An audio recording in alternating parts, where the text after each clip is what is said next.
Okay, so coming back to this problem, we did this problem last time using this choice of redundants, x1 and x2 vertical redundants corrections as redundants at certain points. Let me draw the primary structure for you over here.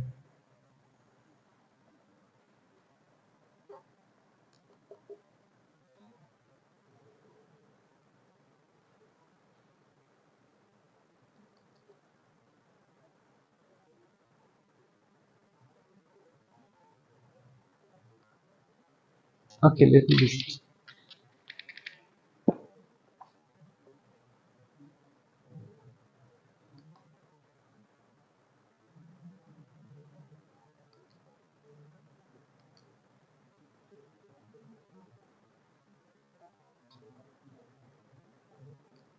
So this is point A, this is B, and again this is also B, C, C, and D.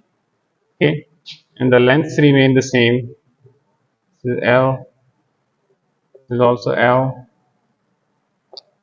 and this is also L. Okay, so मैंने क्या change कर दिया इसमें? Parts तो किए हैं. So force method में what do you do next? जैसे आपने ये बनाया था ना स्ट्रक्चर, ये वाला स्ट्रक्चर बनाया था, यही मैंने इधर बना दिया. यहाँ हमारा primary structure simply supported beam है, यहाँ हमारा ये जो ब्रोकन बीम है ना, this is our primary structure. Okay, I know it's gonna be difficult to digest. समझने में थोड़ी सी शुरू में कॉन्सेप्ट को समझने में थोड़ी मुश्किल होगी, but super easy to implement. Okay, so what do you think is my redundant? Sorry,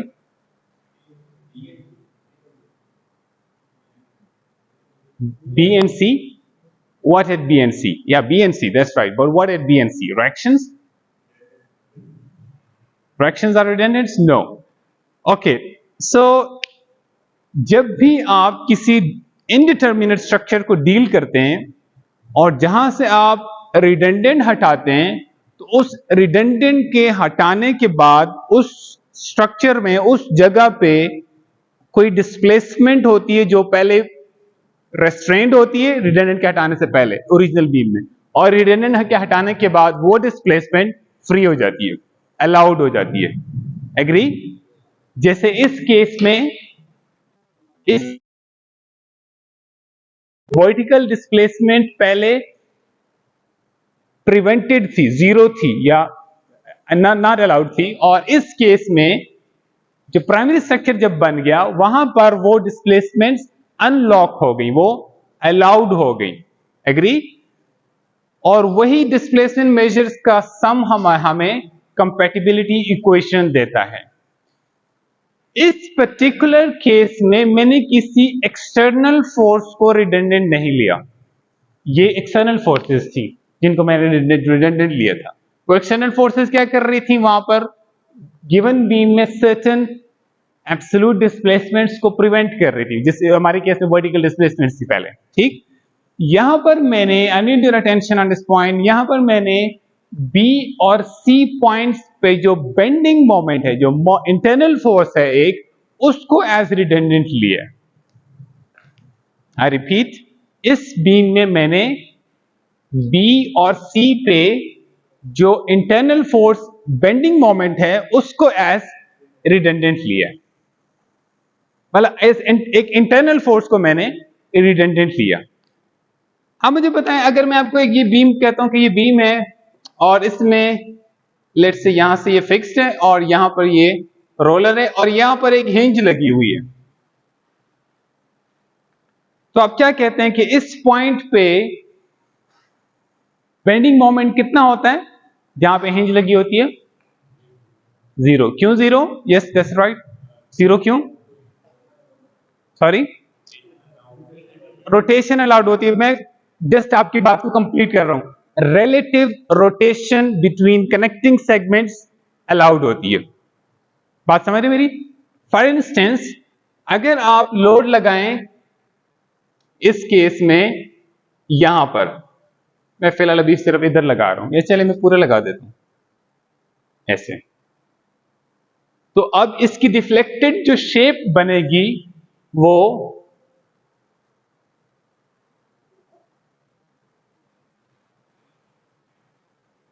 कुछ इस तरह से बनेगी, ये करके। सॉरी, दिस वुड बी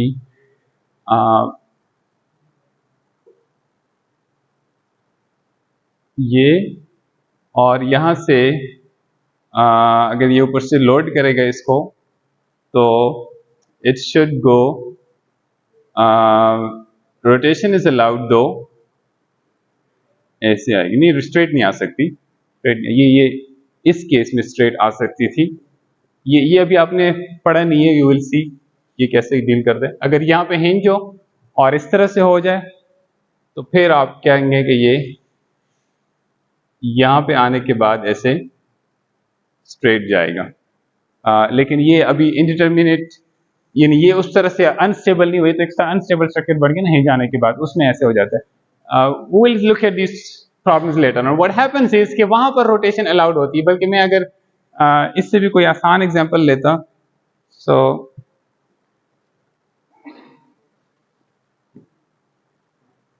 मैं कहता हूँ ये सिंपली सपोर्टेड बीम है और इसमें सेंटर में हिंज आ गई है, ठीक, ये, और यहां पे लोड लग रहा है, तो व्हाट इज गोना हैपन, ये होगा, वो रिलेटिव रोटेशन अलाउड होगी। अगर हिंज ना हो फिर क्या होगा,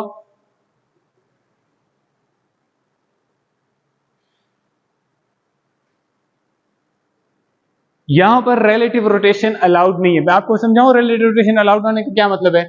अगर आप इस पॉइंट पे एक टेंजेंट ड्रॉ करें,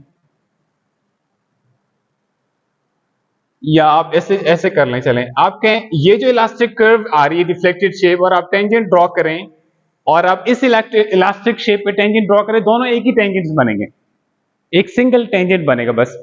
और उस केस में अगर मैं ये टेंजेंट, बल्कि यहां पे तो है ही स्ट्रेट लाइन, यहां पर इसकी अगर मैं रोटेशन देखूं तो ये ऐसे जा रहा है, और ये इसकी रोटेशन देखूं तो ये ऐसे जा रहा है। एक ही पॉइंट पे दो डिफरेंट रोटेशंस हैं, डिस्प्लेसमेंट सेम है, दोनों एक जितने अमाउंट नीचे आए हैं, लेकिन रोटेशंस यानी क्योंकि वो रिलेटिव एक दूसरे के लिहाज से रोटेट हो गए, यानी उनके बीच में रिलेटिव रोटेशन इस केस में जीरो नहीं है, रिलेटिव रोटेशन इस केस में ये इनके बीच में रिलेटिव रोटेशन हुई कि ये ऐसे सेगमेंट चल रहा था और इसी पॉइंट पे उसने अपनी डायरेक्शन ये कर दी, तो जो ऐसे डायरेक्शन चल रही थी उससे वो अब इस डायरेक्शन पे चलेगी सेम पॉइंट पे, तो अब ये रिलेटिव रोटेशन इसके अंदर प्रोड्यूस हो गई है। वो क्यों प्रोड्यूस हुई, क्योंकि वो हिंज थी, वो रिलेटिव रोटेशन को प्रिवेंट नहीं कर सकती थी, तो उसने अलाउ कर दिया उसको। और वहां पे कोई जब रिलेटिव रोटेशन के अगेंस्ट कोई रेजिस्टेंस ना हो, यानी वो अलाउड हो, तो फिर वहां पे कोई बेंडिंग मोमेंट भी डेवलप नहीं होता। ऐसे ही हिंज में इसलिए बेंडिंग मोमेंट जीरो होता है कि वो रिलेटिव रोटेशन को अलाउ कर रहा था। किसके बीच में रिलेटिव रोटेशन, जो सेगमेंट्स वहां पे कनेक्टेड होते हैं, हिंज वाली, हिंज भी कनेक्शन होता है ना बेसिकली। सो हमने टेक्निकली स्पीकिंग हमने यहां पर एक हिंजेस इंसर्ट कर दिए, दो hinges at B and C, B और सी पे हमने हिंजेस इंसर्ट किए और अपने स्ट्रक्चर को डिटर्मिनेट बना दिया। अभी मैं बताऊंगा एनालिसिस कैसे करना है, ठीक है।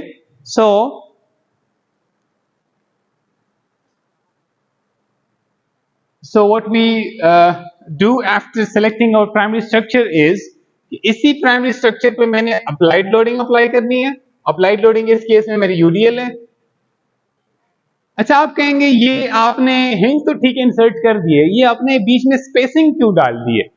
स्पेसिंग इसलिए डाल दी, मैंने कुछ डायग्राम बनानी है, वो अगर स्पेस ना डाली हो तो मुझे डायग्राम ड्रॉ करने में मुश्किल होगी। मैंने दोनों की लेंथ एल एल एल सबकी लिखी हुई ना, इसका मतलब ये कि ये असल में कोई सेपरेशन बीच में नहीं हुई, ये मैंने डायग्राम बनाने के लिए जगह बनाई है, ठीक है। असल में आप समझे कि जस्ट मैंने यहाँ पे हिंजेस डाले बस, और कुछ नहीं किए, ठीक है।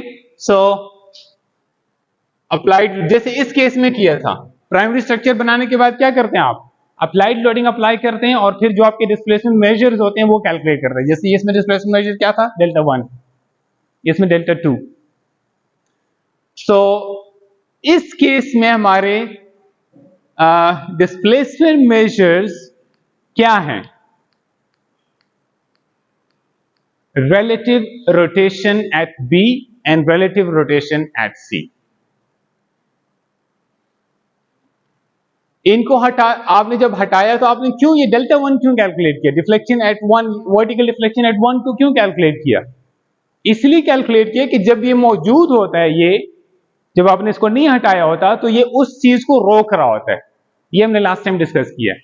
अब आपने जो वहां पर से बेंडिंग मोमेंट को हटा दिया, वो जो रिजिडिटी थी, रिजिड कनेक्शन जो था उसको खत्म करके हिंज कनेक्शन बना दिया, उससे क्या चीज अलाउड हो गई? रिलेटिव रोटेशन अलाउड हो गई।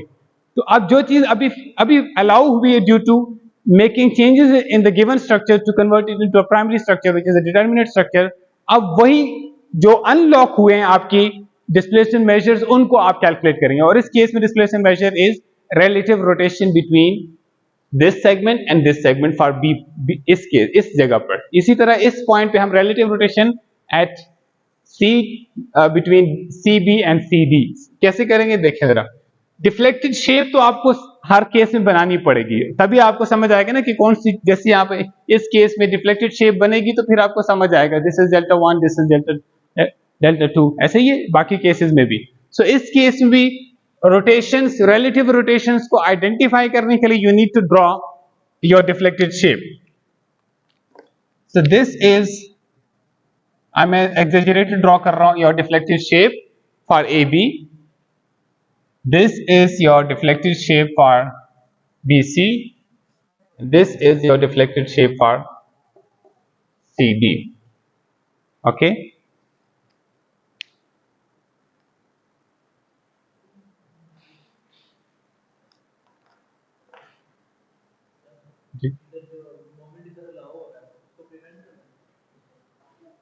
पहले वो प्रिवेंटेड था, रिलेटिव यहाँ पे एम बी और एम सी प्रोड्यूस हो रहे थे, bending moment, internal forces eight B and सी, ठीक है, वो पहले प्रोड्यूस हो रहे थे। अब हमने उनको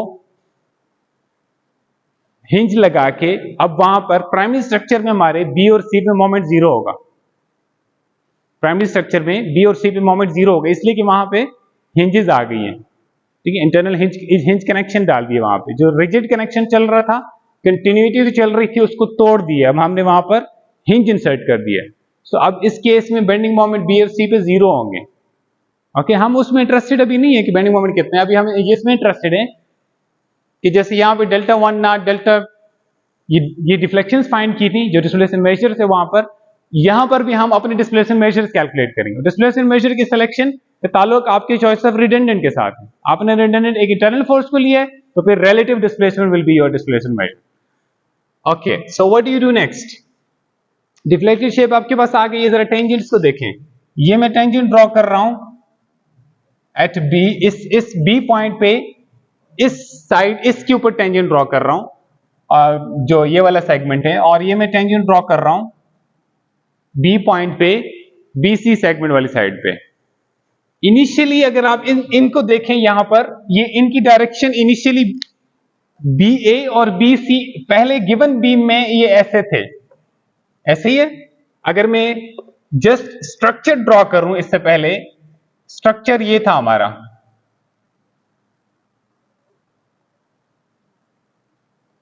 मैंने वर्टिकल सपोर्ट को रिडंडेंट नहीं लिया, मैंने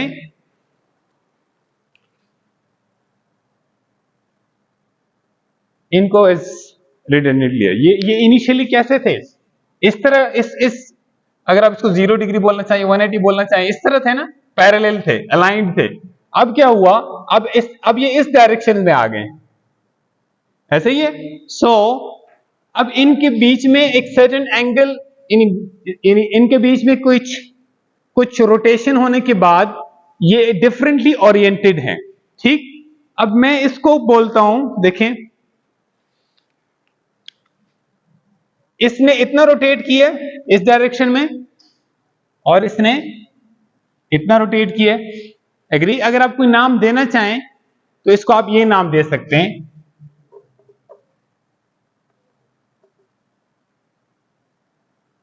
डेल्टा थीटा बी, और नीचे आप ए डाल दें। मैंने ये लिखा, वहां पे जगह थोड़ी छोटी है, मैंने ऐसे लिख दिया डेल्टा थीटा बी, और ये लाइन लगा के मैंने यहां पे ए लिख दिया। इसका मतलब ये है कि बी पे ही रिलेटिव रोटेशन की बात हो रही है, लेकिन ए सेगमेंट ने जितना रोटेट किया, दोनों ने रोटेट किया, तो अभी हम सिर्फ एक की बात कर रहे हैं कि इसने कितना रोटेट किया, उसकी वैल्यू लिखी है। ठीक हो गया। और अगर मैं यहां पे बात करूं,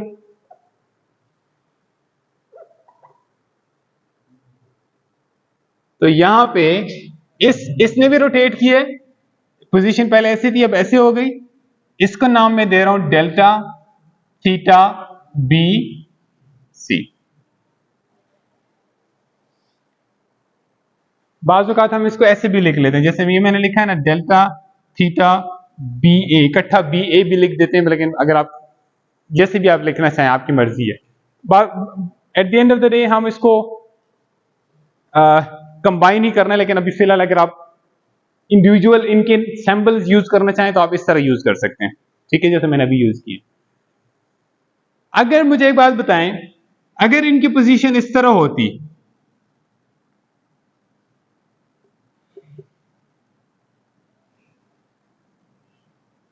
अगर सिर्फ ये हुआ होता कि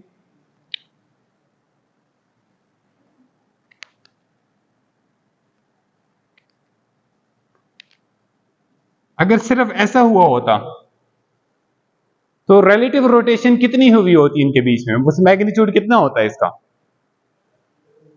जितने अमाउंट से ये रोटेट हुए उतने ही ये इसकी बात अभी हुई है, लेकिन अभी बता रहा हूं अगर सिर्फ ये सिचुएशन होती, ये अपनी जगह पे उसी तरह ही रहता इसका टेंजेंट, तो फिर रिलेटिव रोटेशन कितनी हुई होती जितना इसने रोटेट किया।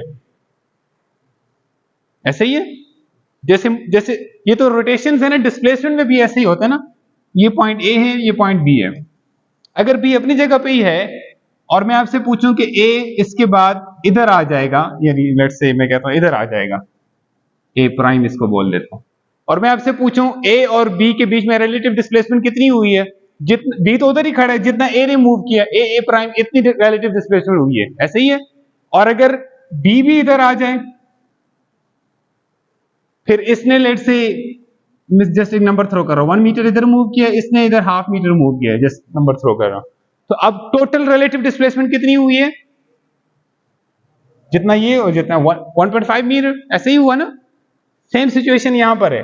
अगर ये अपनी जगह अपनी प्रीवियस ओरिएंटेशन में ही रहते, सिर्फ इसने रोटेट किया होता, तो हम कहते जितने इसने रोटेट किया उतनी रिलेटिव रोटेशन प्रोड्यूस होगी, but this is not happening. ये भी रोटेट कर रहा है, ये भी रोटेट कर रहा है, तो हम अब इसको सेंस क्या कहेंगे, जैसे हमने वर्टिकल डिफ्लेक्शन में कहा ना, क्योंकि हमने कंपैटिबिलिटी इक्वेशन में समेशन ऑफ डिस्प्लेसमेंट करना होता है, डिस्प्लेसमेंट मेजर का सम होता है ना, तो हमें कोई ना कोई साइन चाहिए, किसी एक तरह की डिस्प्लेसमेंट को कोई एक प्लस साइन, किसी दूसरे को माइनस साइन, तभी समेशन पॉसिबल होगा। मैग्नीट्यूड तो इससे आ जाएगा, जितना इसका मैग्नीट्यूड है और जितना इसका मैग्नीट्यूड, दोनों को ऐड कर दें, रिलेटिव रोटेशन के मैग्नीट्यूड आपके पास आ जाएगा। बट व्हाट इज इस साइन, सेंस क्या सेंस इसको बोले, अपवर्ड डाउनवर्ड वाली वो टर्म तो नहीं यू बोल सकते इस केस में। ऐसे ही है। अगर आप सुने, मैं पहले गलत बता रहा हूं जो नहीं हो सकता, मसलन मैं कहूं मैं क्लॉकवाइज या काउंटर क्लॉकवाइज लेता हूं, इसने रोटेट किया है काउंटर क्लॉकवाइज, इसने रोटेट किया है क्लॉकवाइज। अब क्या सेंस दें, इसका मतलब है ये भी सही नहीं बता, क्यों, क्योंकि क्लॉकवाइज और काउंटर क्लॉकवाइज जहां एब्सोल्यूट रोटेशन हुई हो, सिर्फ एक चीज रोटेट करे, उसके लिए तो it's a good measure, but when it is when it is relative displacement, तो फिर this is not a good term to use. ठीक है, क्योंकि रिलेटिव डिस्प्लेसमेंट होगी इसी तरह, जैसे यहां पे क्या हुआ है, अगर मैं कहूं कि राइटवर्ड और लेफ्टवर्ड डिस्प्लेसमेंट को मैं सेंस मानता हूं एक, तो मैं क्या कह रहा हूं, 1 मीटर ये इधर गया, हाफ मीटर ये इधर गया। अगर मैं ऐसे ऐड करूं कि राइटवर्ड को पॉजिटिव लेफ्टवर्ड को नेगेटिव, तो मैं क्या कहूंगा,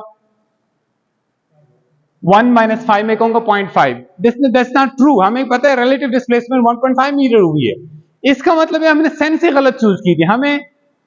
हमें दो सेंसेस में से एक, जब भी रिलेटिव डिस्प्लेसमेंट की टर्म यूज होगी उसमें से एक ना एक सेंस हो रही होगी। एक सेंस को हम बोलेंगे रिलेटिव, मैं यहां पे रोटेशन का वर्ड बोल रहा हूं क्योंकि हमारे केस में रोटेशन की बात कर रहे हैं। रिलेटिव रोटेशन अपार्ट, और दूसरी सेंस है रिलेटिव रोटेशन टुगेदर। ठीक हो गया?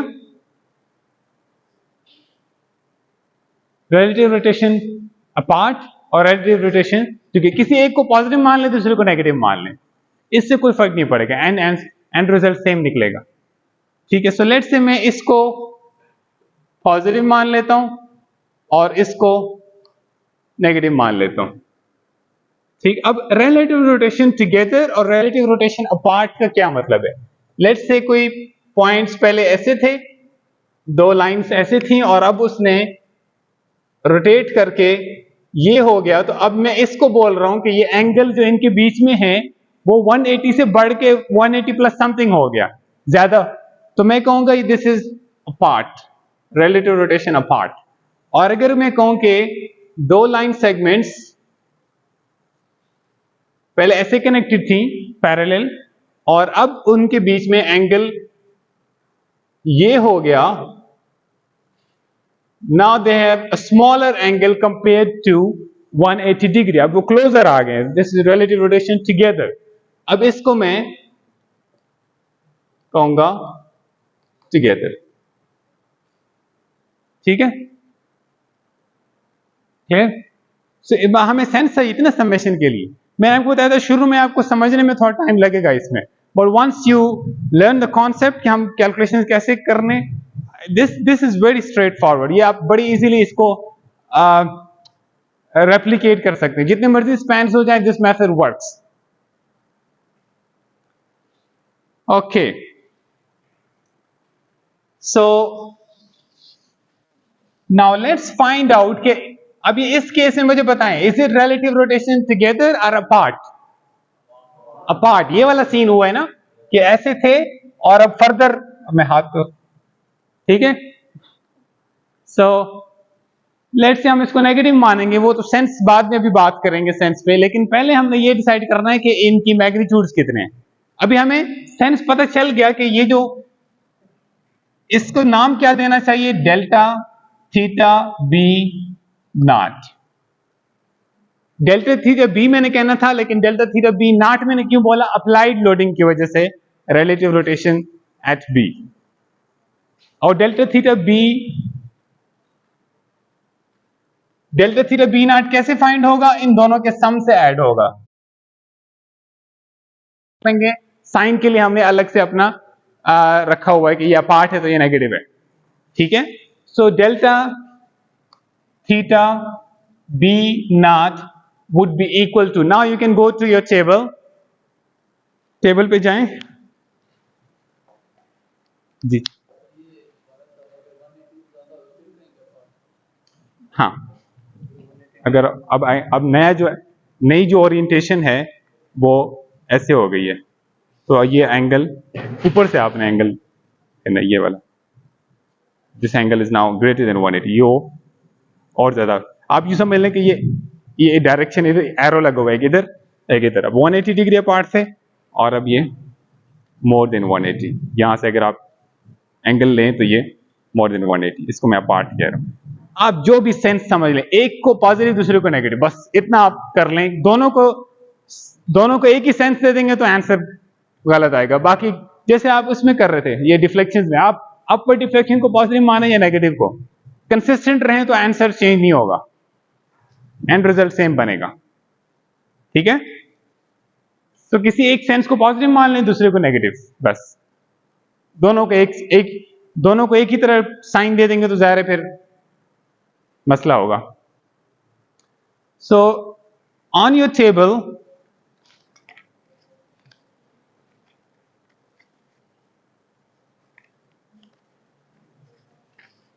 टेबल 3.1 केस नंबर 1, ओके, ये वाला केस, ये आपके पास है टेबल। ठीक है, इसमें आप देखें थीटा बी और थीटा ए की वैल्यूज डायरेक्टली लिखी हुई हैं यहां पर।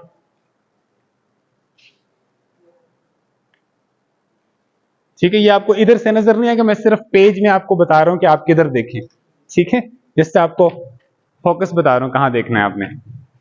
ठीक है, क्या वैल्यूज लिखी हुई हैं टेबल में आपको ऐसे मिलेगा, मैं टेबल भी आपको बना देता हूं। टेबल में ये लिखा हुआ है कि अगर एक सिंपली सपोर्टेड बीम हो और उस पर यूडीएल लग रही हो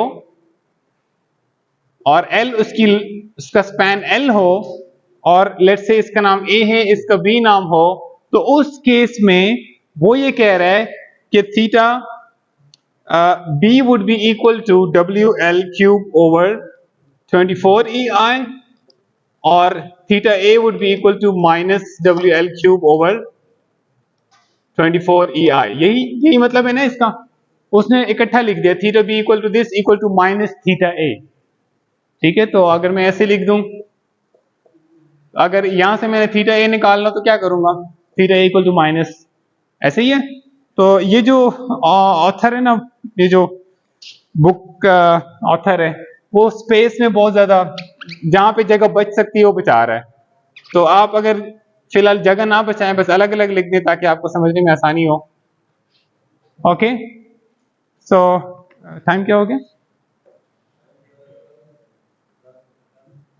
सॉरी 10 मिनट है, 11:50 हुए। Okay, so theta A and theta B. अब इसके प्लस साइन का क्या मतलब है और इसके माइनस साइन टेबल में इसका क्या मतलब है? नो टेबल में अभी हम उधर नहीं आए, अभी बस अभी जस्ट एक इसको समझने के, टेबल में प्लस और माइनस का क्या मतलब है। Yes, if you look at this, यहां पर उसने रोटेशन थीटा पॉजिटिव की डायरेक्शन दिखाई हुई है कि वो प्लस साइन जब किसको कह रहा है, और ट्रांसलेशन v प्लस उसकी भी डायरेक्शन बताई हुई है। वो कह रहे मैं अपवर्ड ट्रांसलेशन को पॉजिटिव ले रहा हूं, यानी इनकी डेरिवेशन में मैंने ये लिया था, और रोटेशन के अंदर मैं काउंटर क्लॉकवाइज एंटी क्लॉकवाइज को पॉजिटिव मान लो। इसका मतलब है जहां भी वो प्लस साइन लिख रहा है फॉर रोटेशन, वो कह रहे हैं इट इज काउंटर क्लॉकवाइज, और जहां भी रोटेशन के लिए वो कह रहे हैं माइनस साइन, इसका मतलब ये वो क्या कह रहे हैं, क्लॉकवाइज। तो टेबल में तो इसका यही मतलब है, सिर्फ मैं आपको यहां पे समझा रहा हूं कि वो क्लॉकवाइज और काउंटर क्लॉकवाइज क्यों कह रहे हैं। ये यहां पर ऐसे रोटेशन हो रही है, रोटेशन ऐसे आप लेते हैं ना, इनिशियल जो उसकी डायरेक्शन होती है वहां से आप टेंजेंट लेते हैं, और अब ये किस डायरेक्शन में हो रही है, क्लॉकवाइज, इसलिए उसने इससे सब क्या साइन लिया है, माइनस, क्योंकि उसका साइन कन्वेंशन क्या है, काउंटर क्लॉकवाइज पॉजिटिव, वो इसको पॉजिटिव लेता है। और यहां पर देखें काउंटर क्लॉकवाइज, इसलिए उसने सब क्लास, तो उस वो अपने हिसाब से ठीक चल रहा है। लेकिन हमारी हम जो कंपैटिबिलिटी इक्वेशंस बनाने लगे हैं, उनके अंदर clockwise and counterclockwise are not the senses we are relying on. वो नहीं बताएंगे कि प्लस लिखना है या माइनस लिखना है। हमारी ये क्राइटेरिया है फॉर अ पॉजिटिव और negative sign. We are talking about relative rotation, not just absolute rotation. तो इसकी वैल्यू कहां से लेनी है, टेबल से। इसकी वैल्यू कहां से लेनी है, टेबल से। सेंस आपने अपनी जो रख ली है इस प्रॉब्लम के लिए, उसको फॉलो करेंगे आप। सो टेबल में fortunately for this particular case the magnitudes are same. Okay, so delta theta B naught will be equal to WL cube over 24 EI plus WL cube over 24 EI, और इस सारे के साथ मैं sign क्या use करने जा रहा हूं, नेगेटिव। क्यों? Because I treat relative rotation apart as negative and this is relative rotation apart। बस ये इसमें स्टिकिंग पॉइंट है, बाकी कैलकुलेशन इस प्रोसेस में बहुत इजी है। So yes please.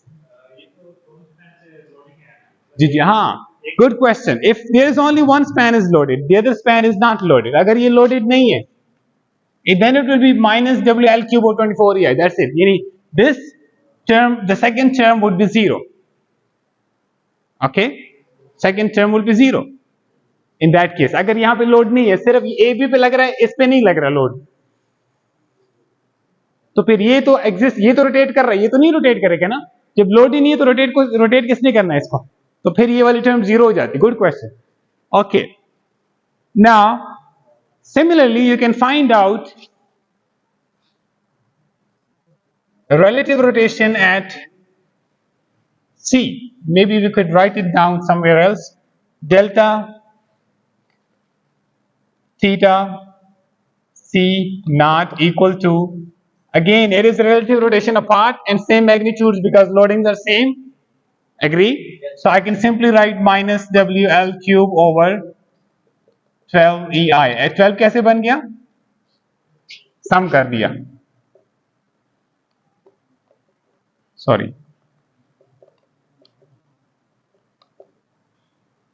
ओके। तो जैसे हमने यहाँ पे डेल्टा 1 नॉट और डेल्टा 2 नॉट फाइंड किए थे, उस तरह हमने यहाँ पे relative rotation at B due to applied loading and relative at relative rotation at C due to applied loading, ये हमने दो टर्म्स फाइंड कर दिए। Okay, what next? इधर आपने क्या किया था, नहीं उसके बाद वही primary structure subjected to first redundant और दोनों डिस्प्लेसमेंट मेजर्स फाइंड कर दिए। ऐसे ही यही स्टेप यहां पे करना पड़ेगा। आपका प्राइमरी स्ट्रक्चर क्या है, this is your primary structure.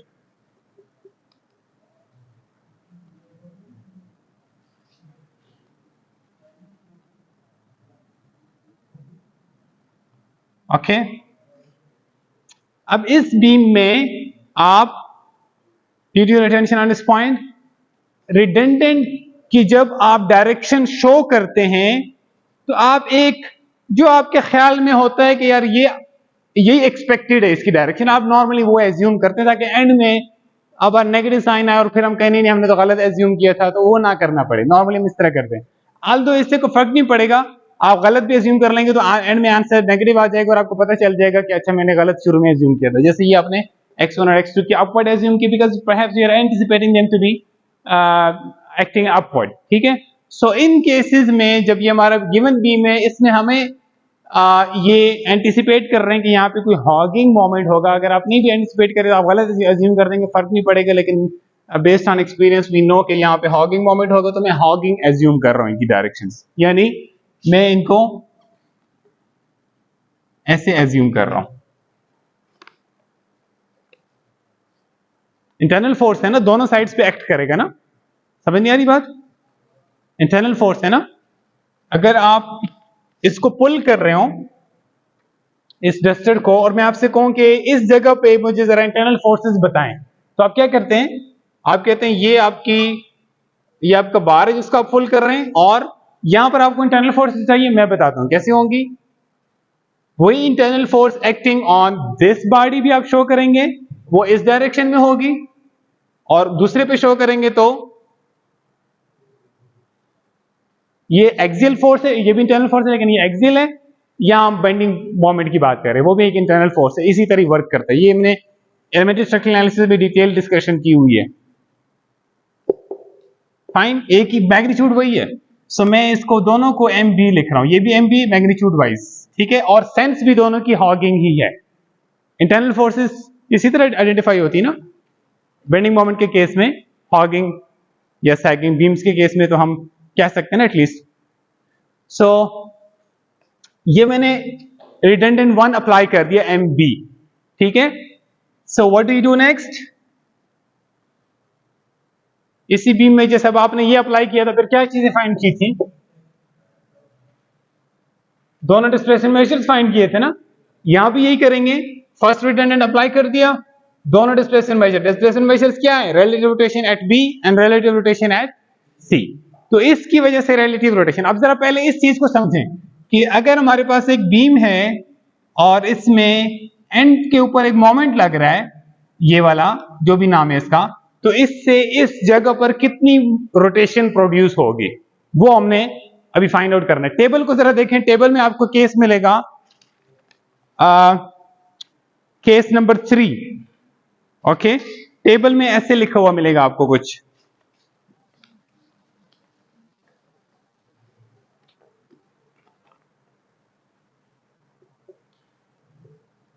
Table में ऐसे लिखा हुआ है एम स्टेरिक ये उसका एंड ए है, ये बी है, ठीक, ये लेंथ एल है। वो ये कह रहे टेबल में, और उस यहाँ पे जो मोमेंट लग रहे हैं ना उसको उसने नाम दिया एम स्टेरिक। वो जो मैग्नीट्यूड है ना उसका नाम है, उसको उसने एम स्टेरिक कहा हुआ है, ठीक। यानी ये अप्लाइड लोडिंग है इस पर्टिकुलर केस के लिए, इस बीम पे, ठीक। बहरहाल एम स्टेरिक मोमेंट एक्ट कर रहा है। तो उसने क्या लिखा हुआ है आगे, थीटा ए को क्या लिखा हुआ है, minus M asterisk L over 6EI। ये अगेन एक स्टिकिंग पॉइंट है, अगर आपको ये समझ आ गया होपफुली आपको बाकी भी समझ आ जाएगा। Equal to M asterisk L over 3EI। Now notice the difference, theta A is with a negative sign, which means it is clockwise, because this book treats counterclockwise rotation positive। Negative sign का मतलब ये clockwise है, और इस plus sign का मतलब है ये एंटी क्लॉकवाइज है। ऐसे ही हुआ, काउंटर क्लॉकवाइज है। दूसरा मैग्नीट्यूड्स पे गौर करें, ये भी एम स्टेरिक एल EI लिखा हुआ है, इधर भी एम स्टेरिक एल, और यहाँ पे 1/6 है, यहाँ पे 1/3 है, ऐसे ही है ना। अब आप जरा गौर कीजिएगा कि बेसिकली वो क्या कह रहा है, ये एम स्टेरिक ए पे लग रहा है या बी पे लग रहा है, बी पे लग रहा है, और काउंटर क्लॉकवाइज डायरेक्शन में लग रहा है, ऐसे ही है। तो अब इसको जरा जनरलाइज करके समझें। वो ये कह रहा है कि अगर एक बीम के दो एंड्स हों और उसके एक एंड पे काउंटर क्लॉकवाइज मोमेंट लगे, अभी हम ए और बी की बात नहीं कर रहे, बस ये कह रहे हैं एक सिंपली सपोर्टेड बीम है, उसके एक एंड पे कोई मोमेंट अप्लाई हो, तो जिस एंड पे मोमेंट अप्लाई हुआ है उस एंड पे ये रोटेशन प्रोड्यूस होती है, और उसकी सेंस वही होती है जो आप यहां काउंटर क्लॉकवाइज मोमेंट लग रहा था, और इसी जगह रोटेशन भी काउंटर क्लॉकवाइज, और ये सेंस भी बनती है ना, जो मोमेंट जिस डायरेक्शन में लगेगा उसी डायरेक्शन में उसको रोटेट करेगा। कैसे भला, ऐसे, जिस डायरेक्शन में मोमेंट उसी डायरेक्शन में रोटेशन। अब मोमेंट काउंटर क्लॉकवाइज है, रोटेशन भी काउंटर क्लॉकवाइज, इसलिए तो यहां प्लस साइन लिखा हुआ है। Agree, make sense. और जो अदर एंड है जहां मोमेंट नहीं लग रहा, अगर आप मुझे इजाजत दें मैं इसको बोल रहा हूं नियर एंड। नियर एंड से मराद जहां मोमेंट लग रहा है, और इसको मैं कह देता हूं फार एंड। बस कोई ना कोई नाम देना था ना, मैं ए और बी से निकल के कोई और टर्म यूज करना चाह रहा था, तो मैंने नियर एंड और फार एंड बोल। नियर एंड से मराद जहां आपका एम स्टेरिक लग रहा है मोमेंट, और फार एंड जहां पे मोमेंट नहीं लग रहा। एग्री। सो नियर एंड पे मोमेंट लगे काउंटर क्लॉकवाइज डायरेक्शन में, तो उस एंड पे, नियर एंड पे ये रोटेशन का मैग्नीट्यूड होता है, और सेम सेंस का होगा जिस सेंस का एम स्टेरिक लग रहा है। अब जरा गौर करें, अगर मैं इसका मैग्नीट्यूड बदलूंगा तो थीटा बी का मैग्नीट्यूड, थीटा बी का क्या हो जाएगा अब, माइनस, और थीटा ए पॉजिटिव। ये काउंटर क्लॉकवाइज लगने की वजह से ये साइंस है ना, अब ये क्लॉकवाइज लगेगा तो उलट हो जाएंगे साइंस। अगेन प्रिंसिपल वही रह गया, जिस डायरेक्शन में नियर एंड पे मोमेंट लग रहा है, नियर एंड को उसी सेंस में उसने रोटेट किया। This is clockwise moment, this is clockwise rotation. अभी सिर्फ साइन बदला है तो क्वांटिटीज वही रहेंगी, सिर्फ साइन बदलेगा। Theta B was m steric L over 3i, it is still m steric L over 3i with a negative sign. Agree? So there are two steps to do in this problem. आपने ये identify करना है कि moment किस and पे लग रहा है, उस एंड का नाम लेट से लिख दिया आपने नियर एंड। वहां पे मैं ऐसे लिख देता हूं मैग्नीट्यूड ऑफ, इस तरह आप भी अपने पास नोट कर दें, magnitude of rotation eight near end will always be equal to m steric L over 3EI। ये मैग्नीट्यूड की भी बात हो रही है, और magnitude of rotation at far and will be always m steric L over 6EI, यानी उसका हाफ, जो नियर एंड पे रोटेशन हो रही है उसका हाफ फार एंड पे होगा जहां मोमेंट नहीं लग रहा। मैग्नीट्यूड दो चीजें में चाहिए होता है ना, एक मैग्नीट्यूड और एक सेंस सही होती है, एग्री? बाय द वे इस वक्त हमें ओके चले लेट्स सी। सो मैग्नीट्यूड दोनों के पता चल गए, नियर एंड पे भी फार एंड पे। डायरेक्शन क्या होगी, और ब्रैकेट में लिखें same direction as M asterisk near end पे, और इधर opposite direction to M asterisk. जितना एम, जो एम स्टेरिक की डायरेक्शन है उसके opposite far end. Near end पे याद रख लें, फार एंड पे उसका अपोजिट है। यहां पे वापस आ जाएं,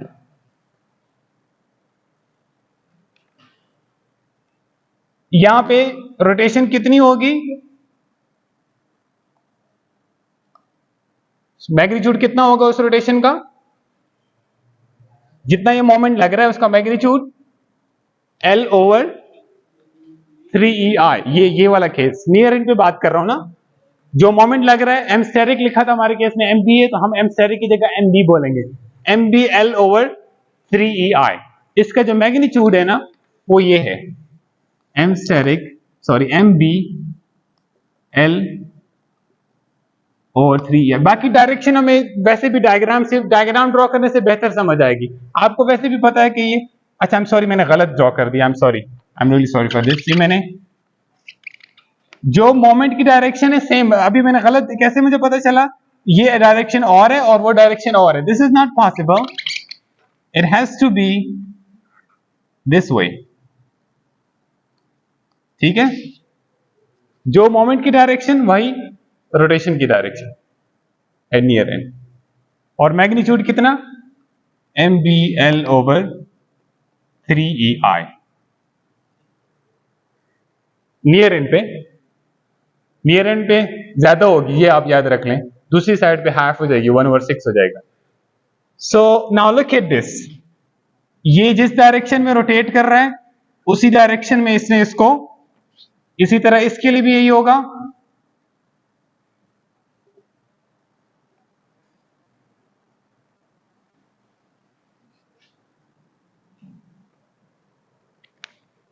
So look at these directions, same rotation की डायरेक्शन वही जो मोमेंट की डायरेक्शन, रोटेशन की डायरेक्शन वही। दो ही पॉसिबिलिटीज थी, इसने ऊपर उठना था यानी नीचे, और तो कोई पॉसिबिलिटी नहीं थी ना। सॉरी, ऊपर ये वाली, ये वाली, जल्दी से इधर आके बताएं, इधर आप इधर जल्दी से, क्योंकि मुझे ऐसे इशारे से समझ नहीं आएगा आप क्या कह रहे हैं। यहाँ पे ऐसे क्यों करते हैं? ये वाला दिस, ये डायरेक्शन, हाँ, इस पर्टिकुलर केस में the rotation is not due to end moments, it is due to, इसमें कोई मोमेंट तो नहीं लग रहा ना, अप्लाइड लोडिंग है, वर्टिकल लोड लग रहा है, उसकी वजह से हमने डिफ्लेक्टेड शेप ड्रॉ कर दी, उसकी रोटेशन बता दी। यहां पे थोड़ा स्टूडेंट को गेस करने में मुश्किल होती है, तो it is easy to remember this is not due to applied loading, ऊपर से यूडीएल नहीं है इस केस में। वहां पे ऐसी कोई बात, वहां पे तो मोमेंट लग भी नहीं रहा, तो हम इसकी डायरेक्शन को किससे कंपेयर कर लेंगे? ओके, सो अब हमें मैग्नीट्यूड पर, रिलेटिव रोटेशन अपार्ट है या टुगेदर है? ये together, angle is now less than 180 degree. So हमें पता है कि इसके साथ साइन तो पॉजिटिव आना ही आना है, सिर्फ हमने ये देखना है कि इसका मैग्नीट्यूड कितना होगा। मैग्नीट्यूड कितना होगा? जितना इसका मैग्नीट्यूड है प्लस जितना इसका, और दोनों केसेस में अपने अपने सेगमेंट्स के ये नियर एंड्स हैं।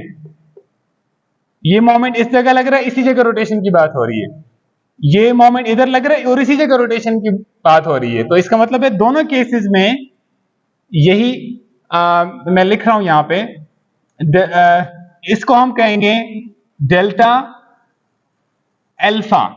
ये डेल्टा में क्यों बोलता हूं, ये चेंज इन या रिलेटिव के लिए यूज कर रहा हूं, चेंज इन रोटेशन या रिलेटिव के लिए। और थीटा, जैसे मैंने यहां पे ये यूज किया था ना समथिंग कैपिटल, तो मैं इसकी जगह अब अल्फा, अल्फा हम यूज करेंगे, ये ड्यू टू यूनिट लोड के लिए करेंगे, तो हम इसको अल्फा बोलेंगे। एमबी रिडंडेंट के यूनिट वैल्यू की वजह से हम कर रहे हैं ना यहाँ पे, तो हम इसको यूनिट वैल्यू बोलेंगे। इसका मतलब है एमबी की जो वैल्यू यहां मैंने लिखी है, इसकी जगह में 1 लिखूंगा, 1 into L। ऐसे ही करते हैं ना हम रिडंडेंट को यूनिट वैल्यू लेके, कंपेरेबिलिटी इक्वेशन में उसको इनकॉर्पोरेट कर लेते हैं. So delta alpha at B, delta alpha B B क्या मतलब? relative rotation at B due to unit value of redundant at B. redundant हमारा इस केस में मोमेंट है. Okay, delta alpha B B clear. और यहां पे क्या होगा? डेल्टा अल्फा सी बी, उसकी वैल्यू कितनी होगी? अच्छा, यहां पे इसकी वैल्यू भी लिखते जाएं. It will be L over, मैं लिख देता हूं, L over 3EI plus L over 3EI, और साइन क्या होगा इसके साथ? प्लस, क्योंकि ये टुगेदर है और ये भी है तो टुगेदर ना. एंगल इज नाउ, अब ये जो बीच में एंगल है वो आल्दो इसने ये करीब नहीं आया लेकिन ये वाला इसके करीब आ गया, तो ये भी रिलेटिव रोटेशन टुगेदर ही हो रही है. इसका मैग्नीट्यूड कितना होगा? ये किसकी वजह से प्रोड्यूस हो रहा है? ये इसकी वजह से. इस पैन को देखें, ये इधर जो मर्जी लगता रहे, वो यहां तो रोटेशन ही प्रोड्यूस कर सकता है ना. तो ये जो लग रहा है इसकी वजह से ये रोटेशन प्रोड्यूस हो रही है, और ये इसके लिए क्या है? कौन सा एंड? Far and. और फार एंड पे रोटेशन का मैग्नीट्यूड L ओवर 6EI से आएगा. ठीक है, M steric is again 1, so it is L over 6EI. और साइन में Q प्लस लिख रहा हूं, रिलेटिव रोटेशन टुगेदर है ये. लास्ट, अब आगे आपको इसी को रेप्लिकेट करना है सिर्फ.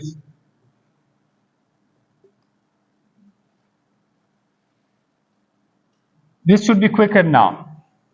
MC की यूनिट वैल्यू और C पे रोटेशन, इस एंड के लिए भी उस एंड के लिए भी.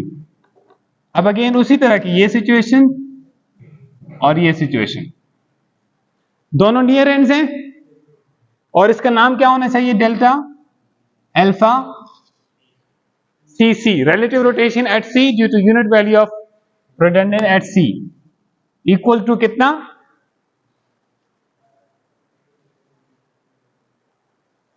दोनों नियर एंड्स हैं, ये इधर ये भी नियर एंड है और ये भी इसकी वजह से near and. So near and दोनों कैसे नियर एंड्स गए?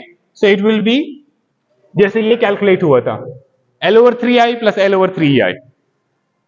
So again plus L over 3EI, I'm not sure if you can see this, L over 3EI, वही चीज मैंने लिखी है जो ये इधर लिखी थी, same.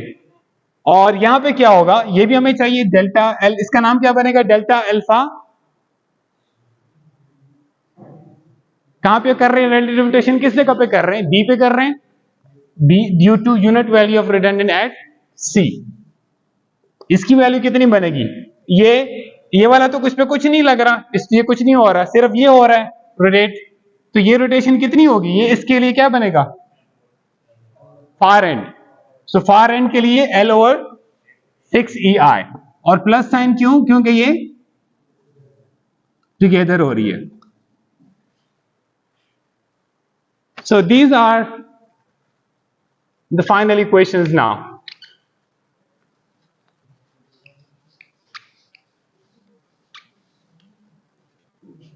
Delta theta B actual is equal to delta theta B naught plus MB is our first redundant. Next, delta alpha B plus MC delta alpha B C. B पे सारे बी पे हो रहे हैं अभी. बी फर्स्ट सबस्क्रिप्ट सबका B है, second subscript जो अपना लोड लग रहा है. और delta theta C actual equal to delta theta C naught plus M B delta alpha CB plus MC delta alpha CC. Again, you should have noted down that these two terms will be always equal based on berries law of reciprocal displacements. आपको यहां पर भी नजर आ रहा होगा ये value और ये वैल्यू। अगर आप ये ना भी फाइंड कर चुके होते तो आपको बस वही वैल्यू काफी थी। You can simply write down the delta alpha B C is equal to delta alpha C B. एक फाइंड कर दे, दूसरा उसके इक्वल है। Now just put the values. This is 0, given beam में there is no relative rotation, they are rigidly connected. So 0 इसकी value put कर दी equal to delta theta B not, ये value minus W L cube over 12 EI plus MB times where is delta alpha BB over here, 2/3 of L over EI ऐसे ही है, plus MC delta alpha BC is L over 6 EI। और दूसरी equation ये वाली equal to again similar calculations,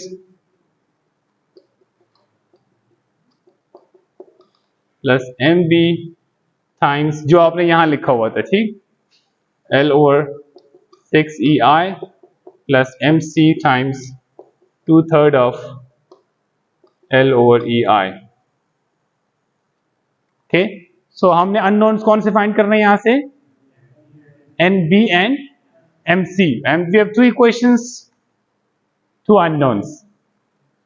okay, so what do you expect?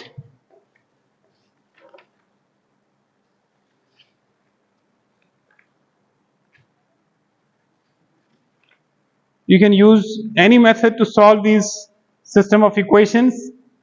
Okay, so I'll be just writing down the final answer. MB would be equal to WL square by 10 and MC would happen to be WL square by 10, same values. Again this is due to symmetry, they have same values due to symmetry. ठीक है, और इन दोनों की जो same values आई ये भी symmetry की वजह से आई है। ये जो वैल्यूज हैं ये by Betti's law of reciprocal displacement से आई है इक्वल, ये हमेशा इक्वल रहेंगी चाहे सिमेट्री हो ना हो। सो इसके बाद का जो प्रोसेस है ना, ये मेथड प्रॉब्लम को बहुत सिंपल कर देता है इन अ सेंस कि अब डायग्राम बनानी बहुत आसान हो जाएगी। आपको बस पहले से ही सेगमेंटेड बीम मिल जाएगी। आपको सिर्फ ये पता चल गया, ये पता चलाना है कि इस बीम में, अगर मैं आपको यहां पे क्विकली बस ड्रॉ कर दूं, आप बाकी आपने खुद ड्रॉ करके लानी है ये डायग्राम। ये बीम है,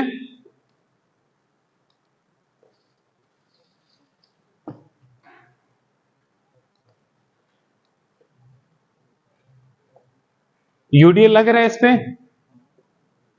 सब पे लग रहा है, और यहां पर जो मोमेंट है ना वो हमने फाइंड कर दिया है WL square by 10, WL square by, दोनों का मैं सेम मैग्नीट्यूड है, मैं इसलिए एक दफा लिखूंगा। ठीक, अब आप बहुत सिंपल इसकी ये सिंपली सपोर्टेड, अब आपकी डायग्राम आपने बनानी है ना, इसकी बेंडिंग मोमेंट डायग्राम। यहां पर आपको मोमेंट पता है 0, यहां पे मोमेंट WL स्क्वायर बाय 10, ठीक, और हॉगिंग है, हॉगिंग का मतलब मैं इसको नेगेटिव मानूंगा, नेगेटिव का मतलब मैं इसको यहां पे कहीं प्लॉट करूंगा। एग्री? इसी तरह ये हॉगिंग WL स्क्वायर बाय 10 यहां पे प्लॉट हो जाएगा, ये यहां पे मोमेंट 0, एंड पे पहले प्लॉट कर दें। बीच में जो चेंजेस आती हैं वो इस लोडिंग की वजह से आएंगी। अब आपको पता है यूडीएल लग रहा है, तो ये जो बेंडिंग मोमेंट की लाइन है ये सेकंड डिग्री की लाइन होगी। एग्री? और यहां पर भी सेकंड डिग्री की लाइन आएगी। एग्री? इसी तरह यहां पर भी सेकंड डिग्री की लाइन आएगी।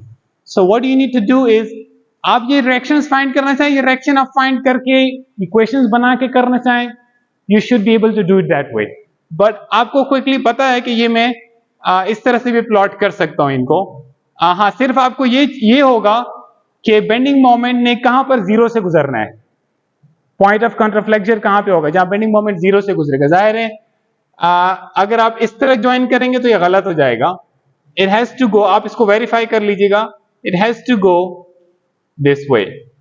Similarly it has to go this way over here. अब ये डिस्टेंसेस के ये मैग्नीट्यूड आपको पहले ही पता है, WL²/10 है, ये WL²/10 है और ये 0 है, बीच में ये कितना है ये आपको फाइंड करना होगा। You will have to do your own maths. और ये कहां पे मैक्सिमम पॉजिटिव मोमेंट की मैग्नीट्यूड कितना है और वो किस पोजीशन पे बीम में आता है मैक्सिमम। ठीक इसी तरह ये पॉइंट ऑफ काउंटरफ्लेक्शन कहां पर आएगा। अब ये सारे डिस्टेंसेस L की फॉर्म में आएंगे, फ्रैक्शन ऑफ L कि स्पैन के किस हिस्से में ये मैक्सिमम पॉजिटिव मोमेंट आएगा और इसी तरह 0 से कब गुजरेगा। और दिस इज हाउ, मैंने कोई शेयर फोर्स डायग्राम बनाई, कोई रिएक्शन सारे मैंने फाइंड किए, मुझे ये भी नहीं पता कि यहां पे कितने रिएक्शंस हैं, नहीं पता ना, मैंने कैलकुलेशन तो कोई नहीं किए और उसको शेयर फोर्स डायग्राम भी नहीं बनाई, रिएक्शंस भी नहीं कैलकुलेट किए और मेरे पास मैंने बेंडिंग मोमेंट डायग्राम बना दिए, ऐसा ही हुआ है ना। So this method directly helps you in drawing the bending moment diagram. अब आपने जब नेक्स्ट टाइम लेके आने में आपको प्रॉब्लम सेंड करूंगा, you have to do the complete problem. आपने उसकी जो शेयर फोर्स और बेंडिंग मोमेंट डायग्राम दोनों प्लॉट करके लानी है। ठीक है, बेंडिंग मोमेंट डायग्राम इससे करना, ऐसा ना करना कि अच्छा मैं जरा शेयर फोर्स डायग्राम फाइंड करूंगा फिर मैं एरियाज देखूंगा कितना चेंज हो रहा है। वो आप एक जो काम आसानी से हो सकता है उसको आप बहुत मुश्किल से कर रहे हैं। वो तरीके से भी हो सकता है लेकिन that's doing it the long way. ठीक है, तो आपने उसकी complete to the scale diagram bending moment की ड्रॉ करें। टू द स्केल का मतलब समझ रहे हैं, ग्राफ शीट के ऊपर, या आप चाहे ग्राफ शीट यूज कर लें या एक्सेल, आपकी मर्जी है। आप एक्सेल पे यूज कर ड्रॉ प्लॉट करके ला सकते हैं, एक्सेल पे ले आए। आप ग्राफ शीट यूज करना चाहे ग्राफ शीट यूज करते हैं। ठीक, मुझे नेक्स्ट टाइम ये कंप्लीट उसकी डायग्राम चाहिए। ठीक, वो थोड़ा सा लंबा, जो आपने में अभी क्विज किया ना उस टाइप का प्रॉब्लम होगा। जी।